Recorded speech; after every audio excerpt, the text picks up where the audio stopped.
सपनों की ओर बढ़ते हुए नए दिन और नई उम्मीदों के साथ आपका स्वागत है। दोस्तों, ये कहानी है दो दोस्तों की जो बचपन से ही साथ रहे, पढ़े लिखे, घूमे, खेले भी साथ में ही और हर काम उन्होंने साथ में ही किया। दोनों की दोस्ती एकदम पक्की थी।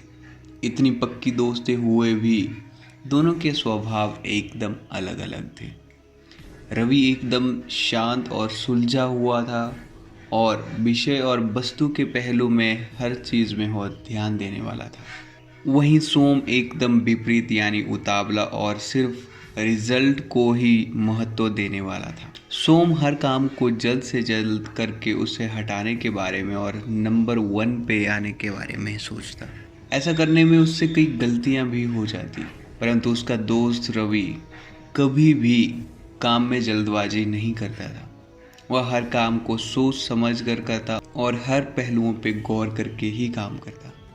हाँ, उसमें थोड़ी देर हो जाती पर उसके काम में कोई भी गलतियां नहीं होती। एक बार दोनों दोस्त लंबी दूरी तय करके घर लौट रहे थे। तभी सोम ने कहा कि वह रवि से ज़्यादा तेज दौड़ता है। इस बात से रवि बिल्कुल सहमत नहीं था, क्योंकि दौड़ने में भी वो काफ़ी तेज था और यह बहस उनकी शर्त में बदल गई। दोनों ने तय किया कि अब वह जहाँ पर हैं वहाँ से उनके घर तक की दूरी अब वह दौड़कर तय करेंगे और जो घर सबसे पहले पहुँचेगा वही विजेता होगा। दोनों ने दौड़ना शुरू किया। कुछ दूर जाकर दोनों को कंकड़ पत्थर वाले रास्ते से होकर गुजरना था। उस रास्ते को पार करने के बाद वहाँ पर रवि अचानक से रुक गया और अपने जूते खोलने लगा। उसे ठहरा हुआ देखकर सोम मुस्कुराते हुए कहा कि अभी से तुमने हार मान ली। रवि ने सोम से कहा, बिल्कुल नहीं, मैं तो अपने जूते में फंसे कंकरों को निकाल रहा हूँ ताकि आगे जाकर मुझे रेस कंप्लीट करने में कोई दिक्कत ना हो। तो वहीं उसका दोस्त बोलता है कि मुझे छोटे मोटे कंकरों की परवाह नहीं, मैं किसी भी हालत में तुमसे पहले यह रेस कंप्लीट कर लूँगा। और इतना कहकर सोम आगे बढ़ गया। रवि ने अपने जूतों में फंसे कंकड़ों को निकाला और फिर से रेस शुरू की। अभी आधा ही रास्ता तय हुआ था कि रवि दौड़ते दौड़ते सोम तक पहुंच गया। उसने देखा कि सोम की रफ्तार अब धीमी हो चुकी है। उसे यह समझने में जरा भी देर न लगी कि सोम के जूतों में फंसे कंकरों की वजह से उसे दौड़ने में तकलीफ हो रही है।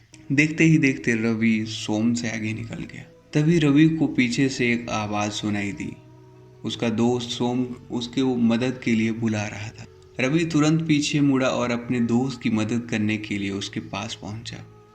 वहां जाकर उसने देखा कि उस सोम के पैरों से खून निकल रहा था और ये उन्हीं छोटे छोटे कंकरों की वजह से हुआ था जो उसके जूतों में फंस चुके थे और वह निकल नहीं रहे थे। रवि ने अपने दोस्तों के पैरों में से हुआ कंकर निकाले और उसे सहारा देकर घर ले गया। फिर उसे दवाई लगाई और सोम काफ़ी ज़्यादा घायल हो चुका था, इसलिए उसे ठीक होने में भी काफ़ी लंबा समय लगा।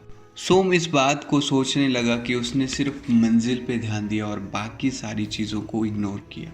दोस्तों, दुनिया में भी ठीक दो तरह की सोच रखने वाले लोग होते हैं। एक वो जो मंजिल को ज़्यादा महत्व देते हैं पर सफ़र पर ध्यान नहीं देते हैं, और दूसरे वो जो सफ़र पे भी उतनी दिलचस्पी रखते हैं जितना कि वह मंजिल में रखते हैं। वह सफ़र को भी इंजॉय करते हैं और आखिर में सही सलामत अपनी मंजिल को पाकर भी आनंद पाते हैं।